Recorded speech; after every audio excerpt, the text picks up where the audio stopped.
आप अब देखेंगे मुकाबला। भारत में दंगाइयों पर कार्रवाई को लेकर भी हिंदू मुसलमान होने के आरोप लगने लगे।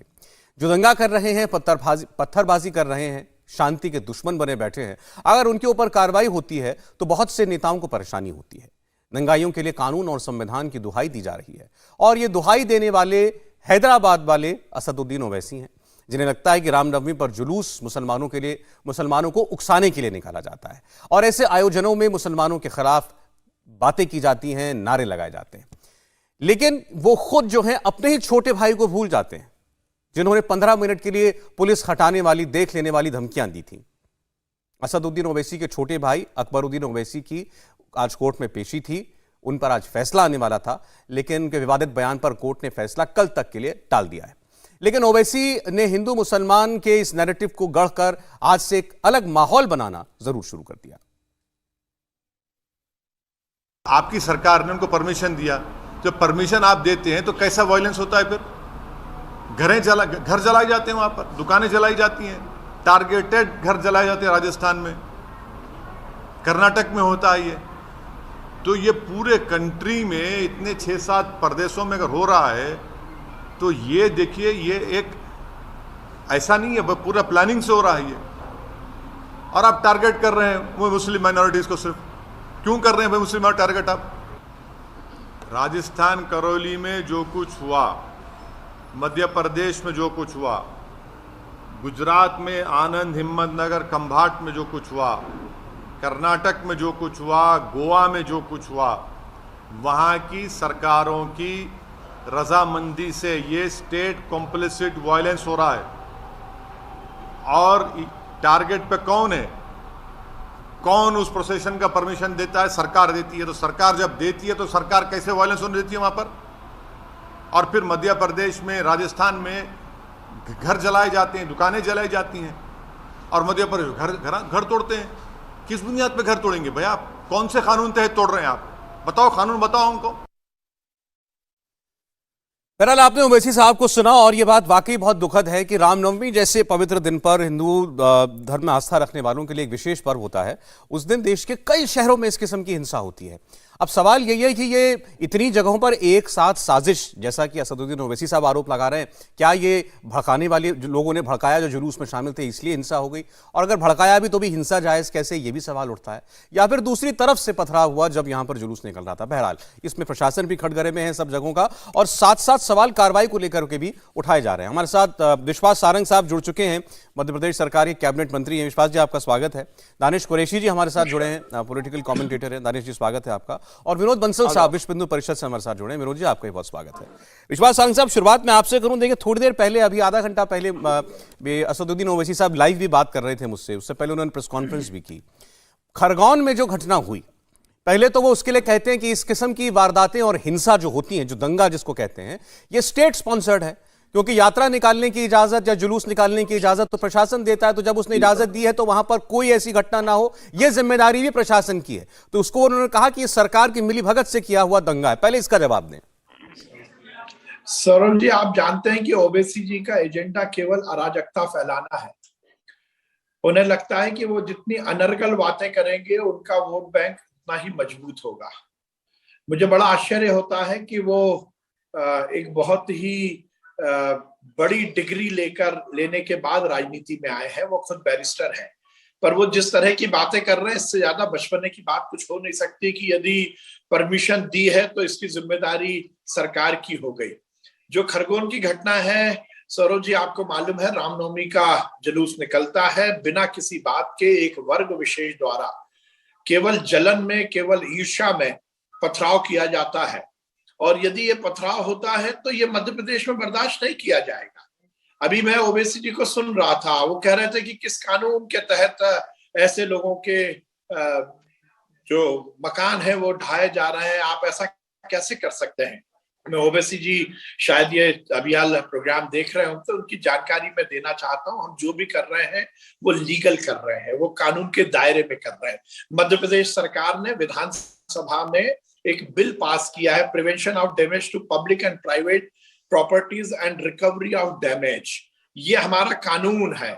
यदि कोई भी इस तरह की अनर्गल बातें करता है, इस तरह की अराजकता फैलाता है तो वो केवल और केवल जेल के अंदर ही नहीं जाएगा, जेल तो जाएगा ही, उस पर कार्रवाई तो होगी ही, पर यदि उसने इलीगल तरीके से यदि प्रॉपर्टी अब बनाई हुई है तो वो भी डैमेज होगी, और यदि उसके कारण कोई पब्लिक प्रॉपर्टी या प्राइवेट प्रॉपर्टी डैमेज हुई है तो उसकी रिकवरी भी उससे की जाएगी। ये मध्य प्रदेश के कानून में है। हमारी सरकार रूल ऑफ लॉ की सरकार है, हमारी सरकार कानून प्रदत्त जो हमें शक्तियां दी गई हैं उसका पूरी तरह से उपयोग करने वाली सरकार है। मध्य प्रदेश में ये नहीं चलेगा और ओबीसी जैसे लोगों पर हमें उनका जवाब देना पड़े, मुझे लगता है ये भी समय बर्बादी है, क्योंकि वो तो एक वर्ग विशेष की बातें करते हैं। वो ये कह रहे हैं कि मुस्लिमों को टारगेट किया जा रहा है, तो फिर ओबीसी जी बताएं ना कि मुस्लिम पथराव क्यों कर रहे हैं, क्यों रामनवमी के जुलूस पर पथराव हुआ? नहीं, उनका कहना है कि जब इलाकों से निकलते हैं ऐसे जुलूस तो इसमें भड़काऊ तत्व होते हैं, वो भद्दे नारे लगाते हैं, उकसाने वाली बातें करते हैं, दाढ़ी टोपी कह करके चढ़ाते हैं, तो इसीलिए उन्होंने ये तो नहीं कहा कि रिएक्शन होता है, लेकिन उनका कहना यह था कि इन जुलूसों की आड़ में उकसावा किया जाता है। नहीं, तो इसका मतलब यह है कि इस देश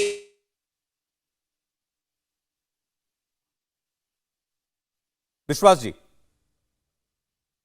जुड़ेंगे चलिए दोबारा उनके साथ।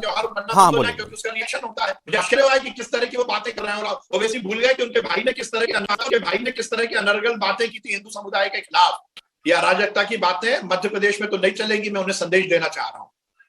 अच्छा, दानिश साहब के पास मैं जाना चाहता हूं। दानिश साहब, आपने भी ओवैसी जी की बात सुनी होगी और विश्वास जी की बात सुनी होगी। उन्होंने कहा कि पहले तो इस बात का जवाब दें कि रामनवमी के जुलूसों पर मुस्लिम इलाकों में पथराव होता क्यों है? देखिए, सबसे पहली बात तो सौरभ, मैं एक बात आपको बताऊं कि दरअसल आप देखिए पूरे देश के अंदर में जिस तरीके से जुलूस के नाम पर जो दंगे हुए हैं उसका पैटर्न और स्टाइल आप देखेंगे तो एक ही तरीके का लगेगा। तो मुझे तो ये समझ में नहीं आता कि देश को ये ले कहां जा रहे हैं। और ये कोई पहली बार त्योहार नहीं है, हम बरसों से ये त्योहार साथ में मनाते आए। क्या आप मुझे ये बताइए, भाजपा के मंत्री जी यहाँ सारंग साहब बैठे हैं, मैं उनसे ये पूछना चाहता हूँ कि क्या देश में आप ये हालात बना देंगे कि अगर रामनवमी का जुलूस है तो दूसरे पक्ष की एक पूरी कम्युनिटी को आप किले में तालाबंदी कर देंगे ताकि वो बाहर ना निकले शांति बनाए रखने के लिए, या मुहर्रम का ये ईद का जुलूस निकलेगा तो इस तरफ की दूसरी कम्युनिटी को आप किले में बंद कर देंगे? क्या इस देश में ऐसा हो सकेगा? तो कहाँ ले जा रहे हैं? दरअसल होना ये चाहिए कम्युनल हार्मनी के प्रमोटिव प्रोग्राम सरकारों की तरफ से होना चाहिए, उसकी बजाय मैसेज ये जा रहा है कि प्रशासन की मौजूदगी में हिंसा हो रही है। देखिए, गोरखनाथ मंदिर के बाद अगर मुर्तुजा के हाथ में धारदार हथियार है तो वो आतंकवादी है, दूसरी तरफ कोई मदरसा मस्जिद के बाहर अगर किसी के हाथ में धारदार हथियार है तो वो आतंकवादी नहीं है। तो ये जो हमारा देखने का नजरिया है ना, ये प्रॉब्लमैटिक है। कुरैशी साहब, मुझे लगता है आप दो गलत बातों की तुलना कर रहे हैं। जो गोरखनाथ मंदिर में हुआ वो केवल हथियार हाथ में होने की वारदात नहीं थी, उस हथियार से पुलिस के लोगों के ऊपर हमला करने की वारदात थी। सौरभ जी सुनिए मेरी बात, गुजरात के हिम्मतनगर में जो कुछ हुआ है उसकी वीडियोस मेरे पास काफी सारी हैं, कहिए तो आपको भी भेज दूंगा, सारंग साहब को भी भेज दूंगा, और कोई चाहेगा तो उसको भी भेज दूंगा। जिस तरीके से वहां जुलूस निकला और जिस तरीके से एक धार्मिक स्थान के ऊपर से झंडे निकालकर, तलवारों के साये में झंडा निकालकर दूसरे प्रकार का झंडा लगाया गया, हिंसा वहां से शुरू हुई और फिर ये आरोप लगे कि पथराव हुआ। आप मुझे ये बताइए कि आपसे पहले रामनवमी के जुलूस नहीं निकले? क्या आपसे पहले हिंदू मुसलमानों ने साथ में ये त्योहार नहीं मनाए? तो आखिरकार वो कौन तत्व है? और आप बताइए, सरकार तो आपकी है, अगर सरकार आपकी है तो आपको रोक कौन रहा है कार्रवाई करने के लिए? लेकिन जो मैसेज जा रहा है सोसाइटी में वो इस तरीके का जा रहा है कि एक विशेष वर्ग को ऑप्रेस करने का। दानिश साहब सुने, कोई व्यक्ति या किसी जुलूस की आड़ में निकलता है और मान लीजिए सामने कोई मस्जिद पड़ जाती है या कोई और किसी और धर्म का कोई धर्म स्थल पड़ जाता है, वहां वो जाकर के कोई कृत्य करता है, जैसे कोई अपना झंडा लगा दिया, जबरदस्ती दीवार पर चढ़ गया, मीनार पर चढ़ गया। मैं गलत कहता हूं, उस व्यक्ति को गिरफ्तार करके उस पर कार्रवाई होनी चाहिए, क्योंकि ये वाकई दूसरे की धार्मिक भावनाओं को दुख पहुंचाने का, भड़काने का मामला है। सवाल इतना है कि अगर रामनवमी को जुलूस किसी मुस्लिम मोहल्ले में से निकल रहा है तो उस पर क्या पत्थर चल जाएगा? मान लीजिए कि उसमें से किसी ने कोई नारा लगा दिया, तो क्या उस पर पथराव हो जाएगा? अगर इसका मतलब क्या इसका मतलब यह है कि मुस्लिम आबादी वाले इलाकों में से किसी और धर्म का जुलूस नहीं निकल सकता? मैं बताऊं आपको सौरभ जी, सुनिए मेरी, गुजरात की मैं आपको पेटलाद की एक घटना दिखाऊं। एक जुलूस निकला जिसमें पुलिस की परमिशन नहीं थी और डीजे के साथ वो निकला। उस जुलूस में कम से कम 250 लोग थे, अभी तक उसमें एफआईआर नहीं हुई है। और हुआ ये कि एक मस्जिद के पास से उनका गुजरना हुआ, रात के वक्त की वहां की नमाज हो रही थी। उसके बाद ये हुआ कि पुलिस प्रशासन वहां आया, मस्जिद को बाहर से पहले बंद कर दिया और उसके बाद करीब 100 से ज्यादा लोगों की सिर्फ गिरफ्तारी, एक ही तरफ से गिरफ्तारी हुई और दूसरी तरफ एफआईआर तक नहीं हुई। नहीं, तो आप मुझे ये बताइए ना, वहां दंगा हुआ क्यों? क्यों हुआ दंगा? बिना परमिशन के जुलूस निकला। अरे बिना परमिशन के जुलूस निकला तो ठीक है, तो दंगा क्यों हो गया? दंगा क्यों हो गया? आप समझिए वहां पे जाके आप बिल्कुल अनर्गल गालियां देंगे, किसी को बुरा भला कहेंगे, तो आप दोनों तरफ फिर लोग जज्बाती हो जाएंगे। इधर से तो इंटेंशनली हो रहा है, मैं यही बात कह रहा था आपको, और अभी ओवैसी साहब को भी मैं यही कह रहा था। आज आप देखिए ट्विटर पर, और उन्होंने माना कि हाँ ऐसे वीडियो हैं जहां मंदिरों के बाहर से ऐसे ऐसे नारे, मैं क्या बताऊं आपको, आप कहें तो मैं आपके लिए बोल देता हूं, मैं तो वीडियो भी दिखा सकता हूं, लेकिन फिर भी केवल सुन लीजिए, ये जस्टिफिकेशन नहीं होता दंगे का कि बाहर से आप निकल रहे थे मस्जिद के और आपने कोई खराब नारा लगा दिया तो पत्थर चल जाएगा। ये जस्टिफिकेशन नहीं होता है। मैं आपको बता रहा हूं क्या क्या हुआ है, और ये वो मान के गए हैं कि हां ऐसा हुआ है। कर देंगे तड़ी पार, बुलाऊं क्या अली को, एक बार में मिट जाएगा हर भार का झगड़ा, बुलाऊं क्या अली को। हाथ में तमंचा, मंदिर के बाहर से डीजे पर बजता हुआ जुलूस निकल रहा था। एक घटना। दूसरी घटना आपको बता रहा हूं मैं, दूसरी घटना में जो गाना चल रहा था मंदिर के बाहर, आप सोचिए, इमेजिन कीजिएगा, और फिर आप उकसावा किसे कहते हैं सोचिएगा कि इससे बड़ा उकसावा कोई हो सकता है क्या? आप कहेंगे तो मैं ये वीडियो आपको भेजूंगा, दानिश कुरैशी साहब। गाने के बोल मंदिर के बाहर नाचते हुए लोगों के सुनिए, डीजे पर, जो भी आया सामने उसे चीरेंगे या फाड़ेंगे, हम दीन का परचम गाड़ेंगे, हम दीन का परचम गाड़ेंगे। पत्थर नहीं चला था वहां पत्थर नहीं चला था। सुनिए मैं जवाब दूं सवाल, बोलिए। सुनिए, देखिए मैं तो क्या, भारत का कोई भी कानून में मानने वाला नागरिक किसी भी कट्टरता का समर्थक नहीं हो सकता, और होना भी नहीं चाहिए, ना कानूनन, ना मनुष्य के तौर पे, ना मानव के तौर पे। मैं ये कह रहा हूं कि अगर मंदिर के बाहर की घटना है तो आपको उन्हें सख्त नसीहत करने से कौन रोक रहा है? अगर मस्जिद के बाहर की कोई घटना है तो आपको सख्त नसीहत करने से कौन रोक रहा है? मैंने पहली लाइन में ये कहा था, नहीं, दानिश कुरैशी साहब, आपने पथराव को आपने कहा कि आप उल जलूल नारे लगाएंगे, भड़काएंगे तो दंगा हो जाएगा। मैंने उसके जवाब में कहा कि ये मंदिरों के बाहर भी ऐसी वारदातें हुई हैं मुस्लिम जुलूसों में, लेकिन दंगा नहीं हुआ था। वो मंदिर के बाहर, अरे जो मंदिर के बाहर हो या मस्जिद के बाहर हो, किसी की भी भावनाओं को आप ठेस पहुंचाएंगे, जो भी समाज पहुंचाएगा। ठेस पहुंचाने का मतलब ये नहीं है कि मैं दंगा करूंगा। पहली बात तो इसको आप फर्क, ये जस्टिफिकेशन नहीं है। नहीं, दंगा करने का तो किसी को सत्ता ही नहीं है। मैं ये कह रहा हूं कि ऐसी घटना घटी है तो पुलिस को तुरंत एक्शन में आना चाहिए, वहीं के वहीं उसकी परमिशन रद्द करे, जिस किसी समाज की परमिशन। मैं चाह रहा था पता तो चले इनका कि मतलब इन बातों पर उनके विचार क्या है, ये तो पता चले मुझे। ठीक, बंसल साहब, यही कह रहा हूं। बंसल जी एक बात सौरभ जी, हाँ जी, आपके मार्फत एक बात इनको ज्ञान प्राप्त करवाना चाह रहा हूँ। ये कह रहे हैं कि रामनवमी के जुलूस निकलेंगे तो क्या मुसलमानों को एक कमरे में बंद कर दें? दानिश जी, मध्य प्रदेश में सैकड़ों जुलूस निकले, सैकड़ों जुलूस निकले, हजारों जुलूस निकले। सारंग जी आप सुनिए, देखिए आप सुनिए, वैसी घटना कहीं नहीं हो रही है। खरगोन की घटना कहीं भी होगी तो आप मध्य प्रदेश के प्रधानमंत्री हैं, ये ध्यान रखिए, इसको हिंदू मुसलमान से मत जोड़िए। आप यहाँ पर पूरी बात करिए। मैंने ये कहा कि दूसरी तरफ भी जुलूस निकलेगा तो दूसरी को फैलाने की बातें कर रहे हैं। आप भी उतना ही बड़ा जुल्म कर रहे हैं जिस प्रकार से पत्थरबाजों ने किया है। आपकी ये बातें भी उसी अपराध की श्रेणी में आती है। आप ये कह रहे हैं कि क्या हम रामनवमी मनाना बंद कर दें? क्या रामनवमी के जुलूस निकलना बंद हो जाए? एक वर्ग को बैरिकेड कर देंगे, आप किस तरह की बातें कर रहे हैं? दूसरे वर्ग को बैरिकेड कर देंगे। आप वही अपराध कर रहे हैं जो पत्थरबाज ने किया था। ये अराजकता नहीं चलेगी अब देश में और मध्य प्रदेश में, और इसीलिए आप प्रश्न उठा रहे हैं। हम कानून के प्रदत्त हमें जो शक्तियां मिली हैं उसका हम प्रयोग कर रहे हैं, और मध्य प्रदेश में मैं ये कहना चाहता हूं इस प्रोग्राम के माध्यम से, किसी भी तरह की अराजकता, किसी भी तरह की गुंडागर्दी, किसी भी तरह की समाज तोड़ने की गतिविधि को मध्य प्रदेश में संरक्षण नहीं मिलेगा। वो लोग जेल भी जाएंगे और उनकी संपत्तियां नेस्त नाबूद भी होंगी। चलिए ठीक सर, वो संपत्ति पर जो कार्रवाई हो रही है वो एक अलग विषय है, उस पर हम थोड़ी देर में बात करते हैं। मैं बंसल साहब को लाना चाहता हूं चर्चा में। आपने दानिश जी को सुना, ओवैसी जी की बात आपने सुनी, सिलेक्टेड कार्रवाई मुसलमानों के ऊपर, पहली बात। और दूसरा, ये जो दंगे हो रहे हैं ये केवल और केवल वो ये कह के गए कि ये उन्हीं सरकारों में हो रहे हैं जो दंगा कराना चाहती हैं। सरकार चाहे तो एक पत्थर नहीं चल सकता। सौरभ जी, 2-3 बातें मैं आपके सुधी दर्शकों को बता दूं जो मुझे लगता है पहले से ही जानते हैं इस बात को, लेकिन ये दानिश कुरैशी और AIMIM जैसे लोग हैं, या PFI और SDPI, और आज जिस तरह से जो कैंपस फ्रंट ऑफ इंडिया ने जिस तरह से डायरेक्ट एक्शन की धमकी दी है कि मुसलमानों को आत्मरक्षा के लिए हथियार रखने चाहिए। आप देखिए, ये जो लोग हैं इनको ये समझ लेना चाहिए कि जिस तरह का वातावरण, ये विषाक्त वातावरण देश के अंदर पैदा करना चाहते हैं या उनको संरक्षण देना चाहते हैं, ये बार बार देखिए, अभी तक पिछले 70 सालों में क्या हुआ सौरभ जी, कि जब भी कोई हिंदुओं का प्रोसेशन, कोई शोभा यात्रा या कोई कार्यक्रम, कोई धार्मिक जो यात्राएं जो है अगर किसी मुस्लिम बस्ती से निकलती हैं या किसी मस्जिद और मदरसे के सामने से निकलती है तो पुलिस प्रशासन शासन हमेशा उसको सेंसिटिव एरिया घोषित करके उसको बैन कर देता है। और अब जो है स्थितियां ये है कि पहले से बैन करते थे, अब जब जाना शुरू किया तब इन्होंने पथराव करना शुरू कर दिया, गोला बारूद शुरू कर दिया और जाने क्या क्या किस तरह के हथियार उनको छत पर और बाहर रखने लगे। लेकिन पुलिस और प्रशासन शासन उसको मूक दर्शकों को बना रहता बैठा रहता है। अब जब कार्रवाई शुरू हुई है तब कार्रवाई पे बिलबिला रहे हैं, कह रहे मेरा घर क्यों तोड़ दिया, मुझे पुलिस थाने में क्यों कर दिया, मेरे साथ ऐसा कर दिया, मेरे साथ वैसा कर दिया। जहां तक इसकी सवाल है कि भाजपा शासित राज्य और गैर भाजपा शासित राज्य, तो मैं आपको बता दूं, आपके सुधी दर्शक भी अच्छी तरह से जानते हैं, विश्व हिंदू परिषद द्वारा ये श्री राम महोत्सव के कार्यक्रम देश के 16 लाख गांव में हो रहे हैं। सौरभ जी, कोई एक जगह नहीं है, पूरे भारत के अंदर हो रहे हैं। और इसमें से जो है ना, ये कुछ चुनिंदा जगह है जहां पर कि इस तरह के हमले किए गए। लेकिन इसमें से आपको बताऊं, जब ये भाजपा शासित राज्यों की बात करते हैं तो मुझे लगता है कि राजस्थान भाजपा शासित नहीं है, छत्तीसगढ़ भाजपा शासित नहीं है, बिहार भाजपा शासित नहीं है, और अब ये झारखंड भाजपा शासित नहीं है। जी बंसल जी, ठीक, उनकी ठीक है, वीडियो लिंक पर प्रॉब्लम है। उनका कहना था कि ये जी आगे बोले।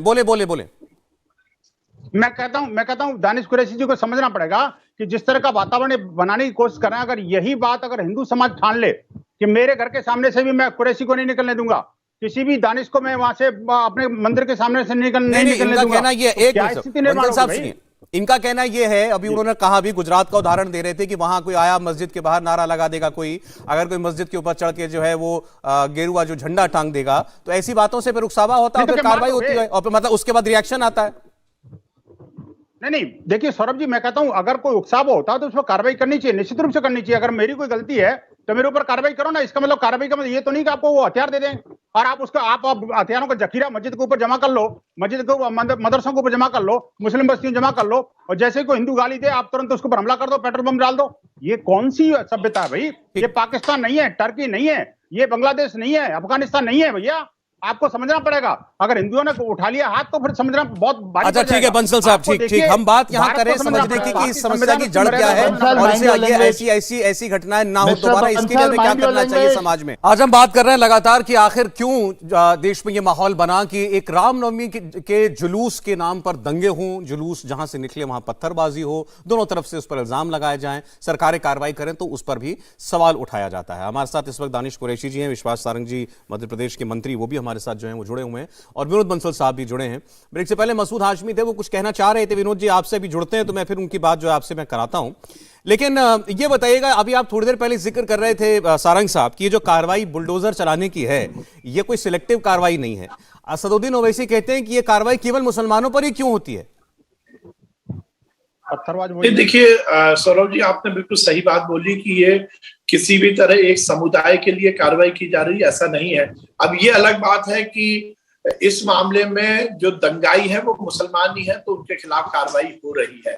और ओवैसी जी जिस प्रकार की भावनाएं इस देश के मुसलमानों में पैदा करना चाहते हैं, उसमें हम ये भी देखते हैं कि बहुत जगह अधिकतर दंगे होने की जो स्थिति आती है वो मुस्लिम क्षेत्र में ही आती है, और ये बहुत दुर्भाग्यपूर्ण है। मैं इसको धर्म से लेकर नहीं जोड़ रहा हूं, परंतु ओवैसी जैसे नेता जब मुसलमानों में इस तरह की भावनाएं पैदा करेंगे तो यही हमें निष्कर्ष देखने को मिलेगा। पर मध्य प्रदेश में जैसा मैंने बोला, क्योंकि ओवैसी जी ये बोल रहे थे कि ये कानून के तहत नहीं है, कोई कोर्ट इसको अलाउ नहीं करेगा, तो मैं बता रहा हूं कि मध्य प्रदेश में हमने prevention of damage to public and private property and recovery of damage, मतलब हम तो रिकवरी के लिए भी हमारा ट्रिब्यूनल है। यदि कोई सरकारी संपत्ति को, किसी प्राइवेट संपत्ति को कोई दंगाई यदि डैमेज करता है तो उसकी रिकवरी के लिए भी हमने ट्रिब्यूनल बनाया है। ये मध्य प्रदेश में हम जो कर रहे हैं कानून के तहत कर रहे हैं। ओवैसी जी हो या कुरैशी जी हो, मैं उनको कहना चाहता हूं कि आप यहां पर हिंदुस्तानी होकर बैठिए, मुसलमान या हिंदू होकर मत बैठिए। आप बताइए ना कि रामनवमी के जुलूस पर पथराव क्यों हुआ? क्या आप उसको शेल्टर करना चाहते हैं? क्या आप ये नहीं मानते हैं कि आपके इस वक्तव्य से और पत्थरबाजों को संरक्षण मिलेगा? क्या कुरैशी जी इस देश के नागरिक होने के नाते ये जिम्मेदारी का निर्वहन नहीं करेंगे? इस तरह की घटना नहीं होनी चाहिए। इन्होंने एक बार जवाब दूंगा, पत्थर गलत चले। मैं- ये कह रहे हैं कार्रवाई क्यों हुई? आप कह रहे हैं खरगोन में जो गंगा- घटना हुई वो इसलिए हुई कि रामनवमी के जुलूस पर पथराव पहले हुआ। और दूसरी बात सौरभ जी, मैं एक बात और कहना चाहता हूं। मध्य प्रदेश में किसी भी तरह के माफिया, किसी भी तरह के गुंडे को हम इसी तरह की कार्रवाई करते हैं। ठीक है। मैं आपको बताना चाहता हूं, ओवैसी जी कह रहे हैं केवल मुसलमानों पर कार्रवाई हुई। रेप से जुड़ा हुआ कोई मामला आया था तो हिंदू एक जो गुंडा था उसके भी घर को तोड़ा गया। ठीक है। इस तरह से मध्य प्रदेश में रूल ऑफ लॉ है। आप कह रहे हैं कोई भी दंगाई होगा, माफिया होगा, अपराधी होगा, उसका धर्म नहीं देखेंगे, कार्रवाई सब पर बराबर करेंगे। मसूद हाशमी बोलिए। कहीं गलत नहीं है मसूद हाशमी। सौरभ जी देखिए पिछले कई सालों से देश में ये धारणा पैदा की जा रही है कि ये देश हमारा है और हम जो करेंगे वो तुम्हें सहना पड़ेगा, सुनना पड़ेगा, और हम चाहे जहां कुछ भी करने में सक्षम है, हम जहां दिल चाहे जो कुछ भी करेंगे वो हमारा देश है, हम यहां नहीं करेंगे तो कहां करेंगे, ये धारणा फैलाने की कोशिश की जा रही है।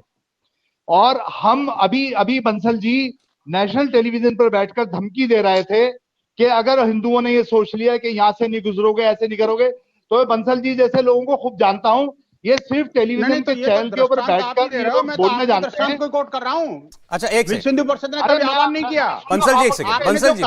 बंसल जी जरा सुन लीजिएगा, फिर बोलिए। अगर हमने अपना लिया तो क्या होगा? बंसल सुनना सीखो, मिस्टर बंसल सुनना सीखो। ये मुसलमान खामोश बैठा है, आप समझना ये तो कह रहे हो ना क्या होगा, ये मैं मैं क्या कह रहा हूं? मैंने जो बोला है वो आपकी बात को रिपीट किया है। क्या होगा? मैं बता रहा हूं, सुनो, खामोश बैठो और सुनो मेरी बात। बंसल साहब एक मिनट जरा सुनिए। बंसल साहब एक मिनट। हाँ बोलिए, क्या होगा? ये सोचो कि जो मुसलमान खामोश बैठा है, हाँ। मुसलमानों की इबादत गाहों पे हमले किए जा रहे हैं, हाँ। मुसलमानों की बहू बेटियों को परेशान किया जा रहा है, मुसलमानों की बेटियों को हिजाब पहनने पे छेड़ा जा रहा है, आवाजें कसी जा रही हैं, बाहर आके धमकियां दी जा रही हैं। कोई भी जोगी और कलर पहन के कहता है कि मुसलमानों की बहन बेटियों को घर से निकालो और उनका बलात्कार करो। ये मुसलमान खामोश हो चुके, मुसलमानों को मालूम है कि तुम सिर्फ बकवास कर रहे हो, इस वजह से खामोशी से सुनना है। लेकिन अगर मुसलमान ने यह सोच लिया कि नहीं, अब वक्त आ गया है, अब ये बातें नहीं सुनी जाएंगी, तो फिर देश का बहुत बुरा हाल होगा। क्या हो जाएगा मसूद हाशमी? क्या हो जाएगा? पहली बात सुनिए आप मेरी बात। अभी बंसल जी को कह रहे थे आप कि इन्होंने इतनी बड़ी बात कह दी, आप क्या कह रहे हैं? आप सोच रहे हैं, आप जो बोल रहे हैं आप सोच रहे हैं, आप क्या कह रहे हैं? अब एक एक करके मैं आपकी बात का जवाब देता हूं। ऐसा माहौल मत बनाइए, ये माहौल मत पेंट कीजिए कि देश में हर मुसलमान के खिलाफ हर हिंदू खड़ा हो गया। आप बहुत गलत नैरेटिव बना रहे हैं, ये बहुत गलत बात आप कर रहे हैं। नहीं सौरभ जी, नहीं, मुसलमान बेटियों को, बहनों को छेड़ा जा रहा है, कैसे कह सकते हैं आप? इतनी बड़ी बात किस बिना पर कह सकते हैं? हिजाब पहनते हैं तो छेड़ते हैं, आप कैसे कह सकते हैं ये बात? हम क्या हिंदुस्तान में नहीं रहते हैं? अभी पूरी हम क्या ये बैठकर भाई साहब से जो है कि ऑस्ट्रेलिया से बैठ के कर रहे हैं? कि मालूम नहीं हिंदुस्तान में होता क्या है? क्या हुआ हिजाब पहनने वालों के साथ? हिजाब पहनने का मामला कर्नाटक का एक स्कूल का मामला है। स्कूल के और क्लासरूम के अंदर हिजाब ना पहनने का अदालत ने कह दिया है कि ये फरमान ठीक है, ये आदेश ठीक है, और आप कह रहे हैं कि हिजाब पहन रहे हैं तो छेड़ा जाता है। ये क्या बात है? ये सारे पक्ष सुनने चाहिए। ये नहीं, मैं आपकी आग लगाने वाली बातें तो नहीं सुन सकता। देखिए, बंसल जी ने कहा अगर हिंदू इलाकों से हम अगर निकलने न दें, मैंने उसी वक्त इनको टोका। मैंने कहा बात वो कीजिए कि ये हो क्यों रहा है और इसका सलूशन क्या है। और आप जो बात कर रहे हैं ये देश में आग लगाने वाली बात है, मैंने ये नहीं ये देश में तोड़ने वाली बात है जो आप कह रहे हैं। सौरभ जी मेरी बात सुनिए, जब कभी भारतीय जनता पार्टी की किसी भी सरकार के ऊपर कोई उंगली उठती है, जब भारतीय जनता पार्टी के खिलाफ कर्नाटक के जो पीडब्ल्यूडी के जो ठेकेदार थे, उन लोगों ने प्राइम मिनिस्टर ऑफिस में लिख के भेजा है कि 40% कमीशन देनी पड़ रही है सरकार को, उसको दबाने के लिए वहां पर ये हंगामा खड़ा किया गया।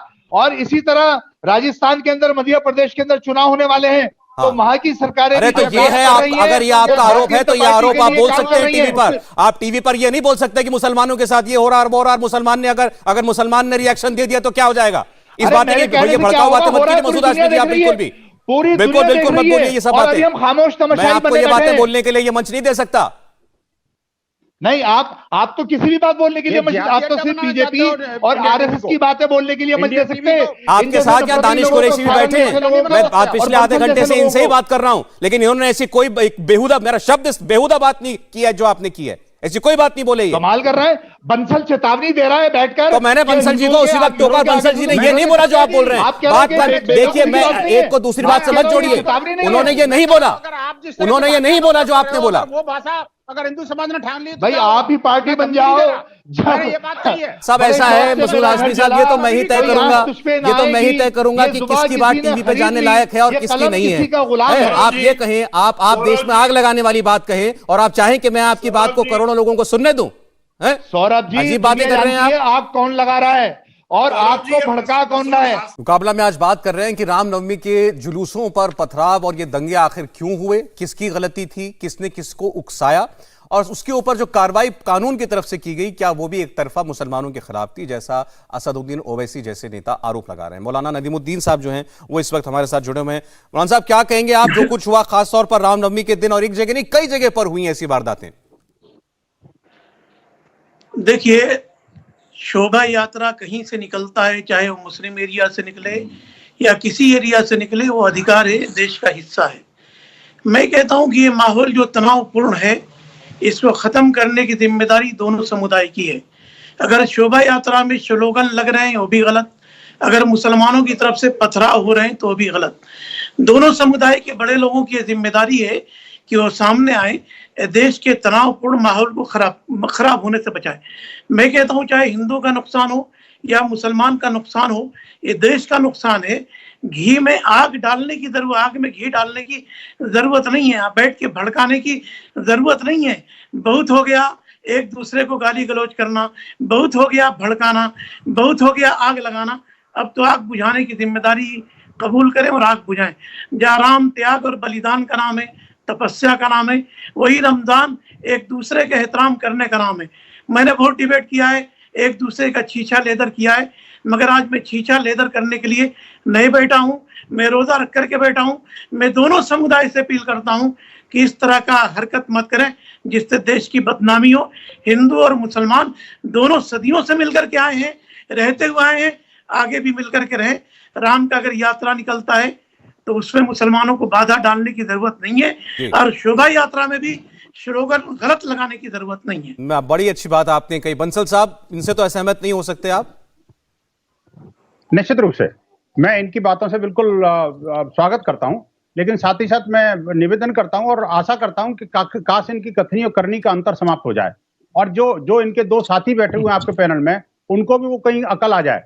मैं कहता हूं देखिए, ये चीजें जो है ना, बोलने में तो बड़ी अच्छी लगती हैं, टीवी चैनल पे बैठ के चिकनी चिकनी बातें करना तो बड़ा आसान है, लेकिन प्रैक्टिकली क्या धरातल पे कर पाते हैं? आप मुझे बताइए सौरभ जी, मुझे बताइए कि जितने भी मुस्लिम प्रोसेसन निकलते हैं, जितने मुहर्रम का जुलूस हो या आप ये कहिए शबे बारात का उत्पात, लेकिन इतने उत्पात के बावजूद भी, या जुलूसों में कितने उत्पात होते हैं, उसके बावजूद भी क्या हिंदू ने किसी मंदिर से पथराव किया? क्या मैं पूछना चाहता हूं, किसी बस्ती से हिंदुओं ने कहीं कोई बम फोड़ा क्या? लेकिन हिंदुओं का कोई त्योहार क्या, कोई बचा क्या?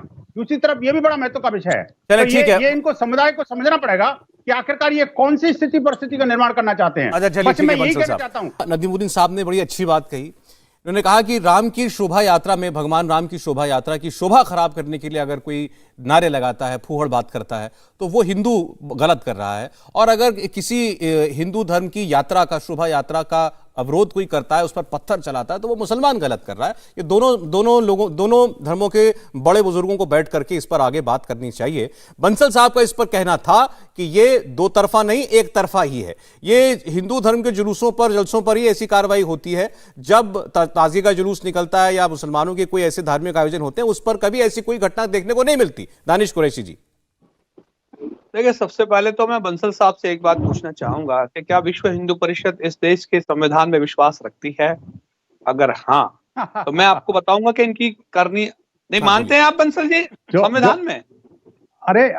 अरे भाई साहब, आप अपने अंदर अंतर्मन में झांको। मैं वही तो कह रहा हूँ, कथनी और करनी का आपका अंतर अगर समाप्त हो जाए तो बस आप खामोश हो जाइए। सुनिए, अब आगे सुनिए।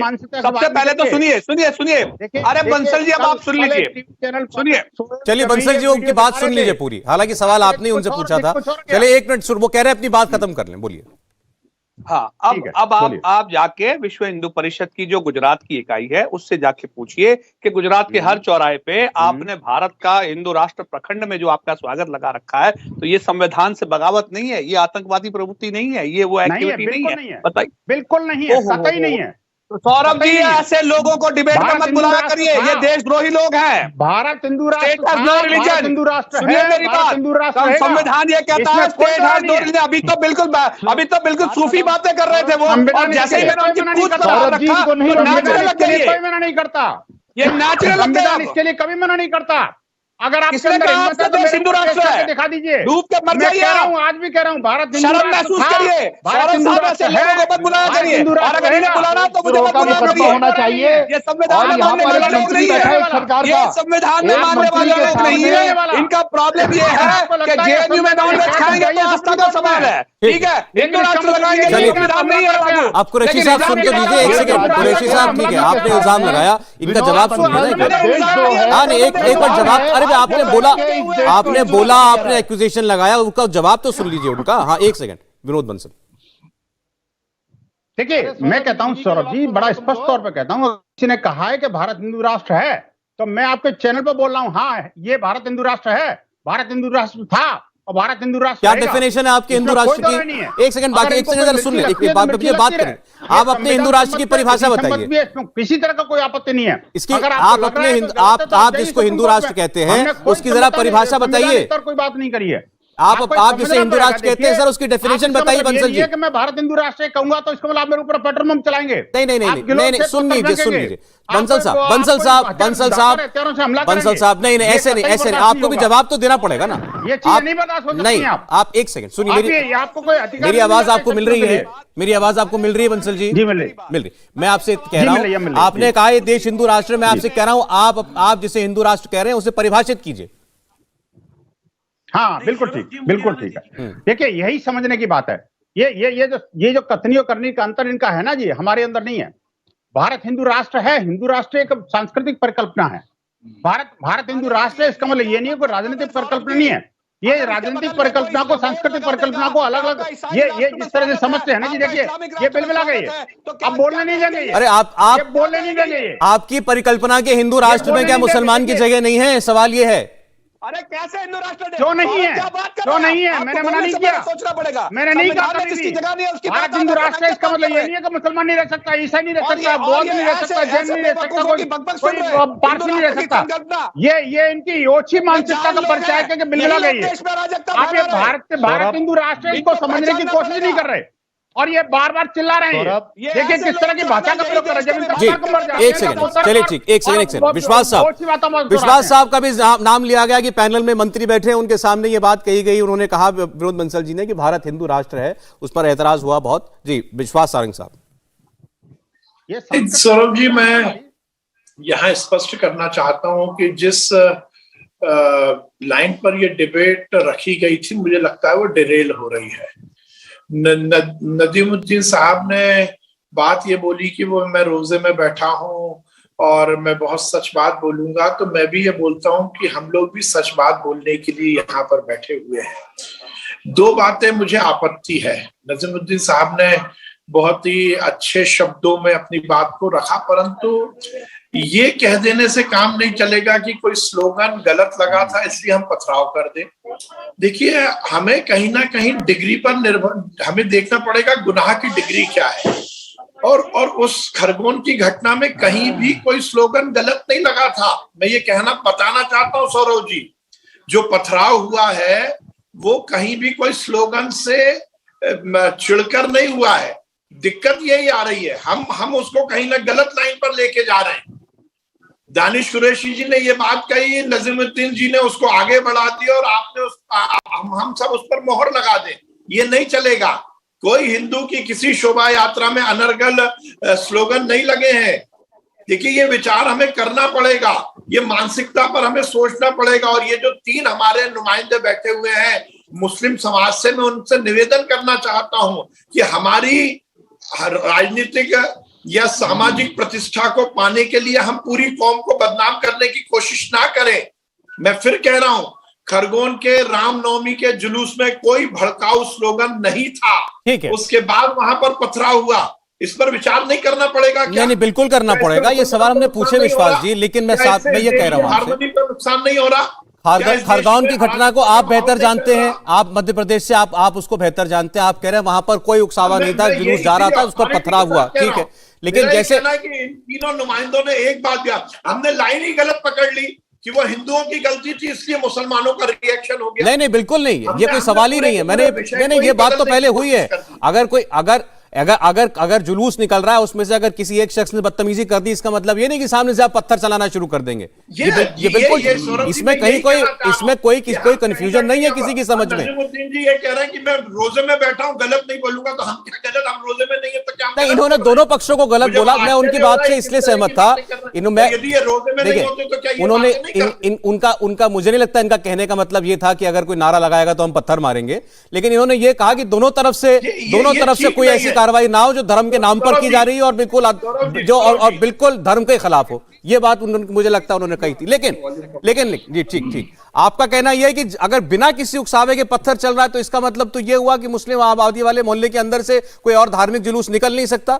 मसूद हाशमी जी।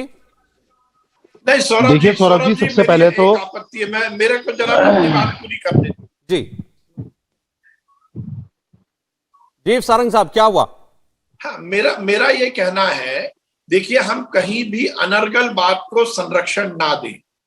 मैं फिर निवेदन कर रहा हूं, ये पत्थरबाज, देखिए ये कौम, मैं आ रहा हूं, मसूद जी आ रहा हूं, 10 सेकंड दीजिए, आ रहा हूं। यदि ये मान रहे हैं दानिश कुरैशी जी, नजीमुद्दीन जी या मसूद साहब ने तो बहुत बड़ी बड़ी बातें कर दी। अब ये बंसल जी को चैलेंज कर रहे हैं, मुझे चैलेंज करके बताएंगे। ये इस तरह की बातें आपके चैनल पर कर रहे हैं, ये बिल्कुल बर्दाश्त करने वाली बातें नहीं है। मैं फिर निवेदन कर रहा हूँ, ये जिस ढंग की बातें कर रहे हैं ये हारमोनी की बातें नहीं है। आपका चैनल करोड़ों लोग देख रहे हैं, इस पैनल पर कौन लोग आएंगे? यदि विश्वास सारंग भी अनर्गल बात करता है तो आपको अलाउ नहीं करना चाहिए। मैंने बड़ा सख्त ऐतराज उनकी बात पर किया, मैं उससे हमें लगता है मुझसे आगे बढ़ना चाहिए विश्वास जी। ये हो रहा है कि सौरभ जी, यदि अराजकता है तो वो सौरभ जी हमें मौका नहीं मिला। चलिए ठीक है सारंग साहब, आपने भी देखा उस पर उनकी बात को किसी ने कंडोन नहीं किया और मैंने बड़ा सख्त ऐतराज किया। मुझे उम्मीद है आइंदा ऐसी बातें नहीं करेंगे। अब एक मैं आपको बधाई दूंगा। एक सेकंड जी, बोलिए आप, मसूद हाशमी बोलिए। सौरभ जी देखिए, सबसे पहले तो मैं पूरे देश के, पूरे भारत के मुसलमानों से ये आग्रह करना चाहता हूं, विनती करना चाहता हूं कि कभी भी पत्थरबाजी कहीं पे ना करें। पत्थरबाजी का कोई फायदा नहीं होता, आप खामखाई में बदनाम होते हैं और आपका फायदा उठा के प्रशासन उनकी हिमायत में आगे खड़ा हो जाता है और आपको जलील किया जाता है। पत्थर ना करें, कानूनी लड़ाई लड़ें। अगर कोई आपके यहाँ आकर कोई नफरत की बातें करने चाह रहा है, नफरत की बातें फैलानी चाह रहा है, तो उनके खिलाफ कानूनी कार्रवाई करें, कानून का सहारा लें। ये पत्थरबाजी से कोई मसला निकलने वाला हल नहीं है।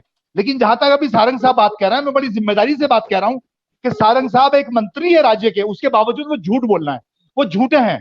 क्योंकि सोशल मीडिया पे भरी पड़ी हैं ऐसी हजारों तस्वीरें वायरल हो रही हैं कि कोई भी मतलब जोगिया कलर का झंडा लेके या एप्रन पहन के या मास्क लगा के, और वो मुसलमानों को धमकियां दे रहा है, मुसलमानों के खिलाफ नारेबाजियां कर रहा है, मस्जिदों के बाहर हुर्गन कर रहा है, मुसलमानों को चैलेंज कर रहा है, आपत्तिजनक है। बिना किसी इन्होंने मुसलमानों को चैलेंज कर रहा है। सारंग साहब एक मिनट, मैं ये कह रहा हूँ मसूद हाशमी, आपने इनको झूठा कह दिया। एक सेकंड सुनिए तो आपने कहा ये मंत्री हैं, झूठ बोल रहे हैं, झूठे हैं। इन्होंने खरगोन की बात की, इस तरह की शब्दावली का उपयोग करने वाले ये मैं आपको बता रहा हूँ। ये अरे भाई वो कह रहे हैं कि इन्होंने खरगोन की बात की।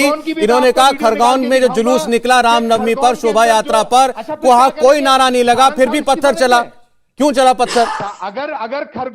अगर खरगोन की वारदात साबित हो गई कि वहां पर गलत नारे लगे हैं, तो क्या सारंग साहब इस्तीफा देंगे अपने पद से? अरे अगर वहां ये साबित हो गया कि बिना नारे के पत्थर चलाए, तो फिर आप क्या करेंगे बताइए ना। मैं सबूत देने के लिए तैयार हूं। पहले सारंग साहब आप पहले सबूत लाइए, खरगोन के अंदर आप पहले सबूत लाइए। कहना बड़ा आसान है मसूद हाशमी साहब, 1 दर्जन जगहों पर हुआ है ये रामनवमी के दिन। आप कहना चाहते हैं हर जगह सुनियोजित तरीके से जाकर के उकसाया, वहां पर लोगों को गालियां दी, एक धार्मिक जुलूस में हम गालियां सुनने के लिए बैठे हैं सौरभ जी? नहीं, आप ये कहना आपका मानना यही है कि हर धार्मिक जुलूस के अंदर लोग जाते हैं और वो गाली गलौज करने के लिए जाते हैं? आप सारंग जी के बिहाफ पे ये मुझसे वादा कर रहे हैं कि अगर मैं साबित कर दूं कि खरगोन अरे के मसूद, अंदर तुम गलत नारे तुमसे लगे क्या मैं वादा हैं, करूंगा? मुसलमानों को ललकारा गया है, तो क्या सारंग साहब रिजाइन करेंगे अपने पद से? नहीं तो मेरे खिलाफ मुकदमा करें सारंग साहब। अगर सौरभ जी मैं बोलूं, बोलिए बोलिए बोलिए, आपकी आवाज आ रही है, बोलिए तो मेरे बोलिए सारंग जी। खिलाफ मुकदमा करें। ये देखिए, मसूद जी जैसे लोगों की हैसियत नहीं है कि ये मुझसे ये बोले कि इस्तीफा दें। पहले तो ये अपनी हैसियत में रहे। मैं बहुत विनम्रता के साथ कहना चाहता हूं, भ्रम आ गया। ये यहाँ पर बैठकर अनर्गल बातें कर रहे हैं। इनकी हैसियत नहीं है इंडिया टीवी पर बैठने की। अगर नंबर तुमने एक बात। शमशागिरी ना और मैं की जो बात होती, बोल रहा हूँ अगर अथॉरिटी से आरएसएस बोल की रहा हूँ, शाखाओं में ना गए होते, तो तुम्हारी मैं जो हैसियत बात बोल रहा हूँ तुम्हारी अथॉरिटी हैसियत से क्या बोल रहा हूँ। इस तरह के लोग देश को भी बर्बाद करने की कोशिश कर रहे हैं और खासकर अपनी कौम को बर्बाद करने की कोशिश कर रहा है। ये मुसलमानों के हिमायती नहीं है, ये मुसलमानों का नुकसान करना चाह रहे हैं। और मैं मसूद हाशमी जी को कहना चाहता हूं, अनर्गल बातें कर हो सकता है आप अभी चैनल पर दिख जाओ, आपकी बातें आ जाए, परंतु इसका आप तथ्य इस्तीफा नहीं है। दोगे? मैं अथॉरिटी के साथ कह रहा हूं, अगर खरगोन की जो खरगोन में घटना हुई साबित हो गया उसकी कि जरूरत नहीं थी। दंगाइयों ने बिना बात के मुसलमानों पत्थर को चले, और ललकारा यदि है, पत्थर चलेंगे। तो क्या अरे ललकारा ललकारा क्या होता है मसूद हाशमी साहब, क्या होता है ललकारा? अगर मैं अरे मसूद हाशमी जी, आप क्या कहना चाहते हैं? आप क्या, एक सेकंड, आप क्या कहना चाहते हैं? आप देश में ये माहौल बनाना चाहते हैं कि कोई जुलूस निकालने से पहले ये सोचा जाए कि वहां पर कौन से धर्म के लोग रहते हैं? कोई धार्मिक यात्रा निकालने से पहले ये सोचना पड़ेगा क्या? आप मुसलमान की माओ बेटियों को ललकारोगे? फिर वही बात कर रहे हैं जो आप पहले कर रहे थे। कौन माओ बेटियों को ललकार रहा है? मैं वही बात फिर वही बात कह रहे हैं आप, बिना किसी सबूत के, बिना किसी प्रमाण के आकर के ऐसी अनर्गल बातें करना, ये क्या मतलब है इस बात का? आप कब तक बर्दाश्त करें, ये बात बता दो। आप तो फिर कह दो बंसल की मसूद हाशमी साहब, आप किसी एक पूरे धर्म के ठेकेदार नहीं है। हम कब तक बर्दाश्त करें का मतलब अपने आप तक रखिए, अपने आप तक महदूद रखिए उस बात को। आप पूरी कम्युनिटी को रिप्रेजेंट नहीं कर सकते। एक आदमी पूरे मुसलमान कौम को भारत के रिप्रेजेंट नहीं कर रहा है यहां पर। की तरफ से आपसे सवाल कर रहा हूं सौरभ जी। आप इंडिविजुअल के तौर पर बोलिए। नहीं, मैं मुसलमानों के नुमाइंदे के तौर पर। हाँ तो मुसलमानों के नुमाइंदा आपको पहले जिसने नियुक्त किया है उसका नियुक्ति पत्र लाकर मुझे दिखा दीजिए कि इनको हक है मसूद हाशमी को कि ये पूरे देश के मुसलमानों के लिए बोलेंगे, और ये जो बोलेंगे उसको पूरे देश के मुसलमानों की आवाज समझा जाएगा। ऐसा नहीं होता है। आप कुछ भी एक जनरल बात कह करके कि मुस्लिम माओ बेटियों को चैलेंज कर रहे हैं, चुनौती दे रहे हैं। कौन कर रहा है? सब मुझे दिखाइए तो ना, दिखाइए तो सही मुझे। आप क्या करोगे? आप चलाओगे? अरे मैं चलाऊंगा, आप दिखाइए मुझे। आप मुझे दिखाइए कि रामनवमी के जुलूस में मुस्लिम माओ बेटियों के साथ किसी भी आदमी ने बदतमीजी करी हो, बेहरमती करी हो, मुझे दिखाइए। आप ऐसे कह के नहीं निकल सकते। क्या करोगे? अरे दिखाइए ना पहले, आप बताइए उसके। अरे आप और मैं टीवी पर लाइव रहेंगे, आप दिखाइए ना, दिखाइए। सौरभ जी मैं दिखाता बोल दिया और चले गए, मैं चैलेंज कर रहा हूं। बोल दिया आग लगाकर और चले गए। घंटा कम पड़ जाएगा सौरभ जी, 1 घंटा कम पड़ जाएगा, 1 घंटा। अरे भाई मैं आपसे रामनवमी के जुलूसों की बात कर रहा हूं मसूद हाशमी। बोलिए, है आप जो बात अभी आप बोल गए उसका सबूत है? नहीं है। मैं सारे जुलूसों की बात कर रहा हूं। अरे सारे नहीं, अभी की बात कीजिए। पत्थर क्यों चला? क्यों चला पत्थर? गलत है, पत्थर नहीं चलना चाहिए। कानूनी कार्रवाई करेंगे, हम कभी भी करेंगे इन लोगों के खिलाफ, कानूनी कार्रवाई करेंगे। पत्थर नहीं चलना चाहिए, पत्थर मसले का हल नहीं है। उसके बाद हम पे ही जुल्म किया मसले का हल भड़काना भी नहीं है जो आप बैठकर कर रहे हैं आधे घंटे से। शुक्रिया बहुत आपका विश्वास जी, बहुत धन्यवाद आपके समय के लिए। मसूद हाशमी जी आपका बहुत शुक्रिया। इंडिया टीवी हर वक्त हर जगह डाउनलोड करने के लिए सर्च करें India TV news Google play store या ऐप स्टोर पर।